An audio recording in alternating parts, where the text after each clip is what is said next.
Ok, đây nè khné chân đi chơi van nó không stop phải dương để sao thì dương chập làm stand lúa chân là dương xa cầm mong mơ sân thà đòn đôi cái đôi chiều vậy thì dương cầm mong nước đôi vậy dương chọn bàn ngon sẽ stand vô máu khơi thay việt ad vừa vậy tại nhung cầm mong mén tại nhung chọn bàn khơi thay việt ad chân là nhung có cầm mong mà thay máy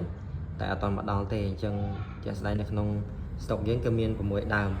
mà đàmនេះគឺខ្ញុំលេងខ្លួនឯងទេហើយ6ដើមនេះតម្លៃល្អមែនតើអ្នកគ្នាតម្លៃគឺអែមមែនតើ$10ចុះអ្នកគ្នាតម្លៃ$10ចុះអស់ធំត្រឹម$10អ្នកគ្នាតម្លៃល្អមែនតើអញ្ចឹងយើងកំងមកថែមទៀតមានដងមានដុំអីមកថែមទៀតប៉ុន្តែនៅក្នុង stock ឥឡូវមានតែ6ដើមទេអ្នកគ្នាស្អាតស្អាតដូចអ្នកគ្នាឃើញអញ្ចឹងអែមអ្នកគ្នានេះ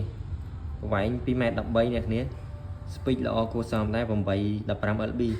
ក្រាមលេង825ប៉ុណ្នេះពីដើមនេះស្អាតអ្នកគ្នានេះគោលអែមមែនតើអ្នកគ្នាតម្លៃតឹង6ដើមនោះអ្នកគ្នា2ដើម4ដើម6ដើមតម្លៃល្អអ្នកគ្នា$10ចុះអ្នកគ្នាអត់មានតម្លៃលើ$10ទេអែមមែនតើហើយជាមួយ4ដើមនេះក៏ស្អាតដែរអ្នកគ្នានេះសាច់គេត្បាញល្អមែនតើនេះសាច់អែមមែនតើអ្នកគ្នាប្រវែងសិត 2m10 ឡើងអ្នកគ្នានេះ 2m10 2m10 2m10 2m10 ខុសតែពីដើមនេះទេគឺ 2m13 ហើយមើលចុងគេទៅកលាស់ល្អអ្នកគ្នាសម្រាប់លេងត្រីស្រែអីយើងលេងត្រីស្រែមុំអីបានអ្នកគ្នាបើយកទៅកោះគីឡូលេខការទៀតអ្នកគ្នាចឹងស្អាតអ្នកគ្នាចង់បានអ្នកគ្នាអាចកំងបានតម្លៃ$10ចុះអ្នកគ្នា6ដើមហ្នឹងគឺអែមមែនតើហើយបងនៅប៉ោយប៉ែតប្របាក់រោតឡងដងដែលមានតម្លៃធូរតម្លៃត្រឹម$10ចុះអីប្របាក់រោអញ្ចឹងអាចមករោកន្លែងខ្ញុំបានខ្ញុំនៅប៉ោយប៉ែតអ្នកគ្នាចឹងអាចឆាតមកផែកមកបើខ្ញុំតនេនៅផ្ទះគាត់មកយកនៅផ្ទះបានដោយសារតែខ្ញុំតបធ្វើការចឹងហើយថ្ងៃណាខ្ញុំអត់នៅផ្ទះខ្ញុំអត់បាននៅទេចាយគាត់អាចឆាតជួបផែកសិនចឹងហើយស្អាតអ្នកគ្នាឃើញ6ដើមនេះពណ៌ highlight គ្នាស្អាតមែនខ្មៅទឹកមាសខ្មៅក្រហមនេះពណ៌នេះក្រហមរៀងឆើតជាងគេតិចប៉ុន្តែស្អាតដែរអ្នកគ្នា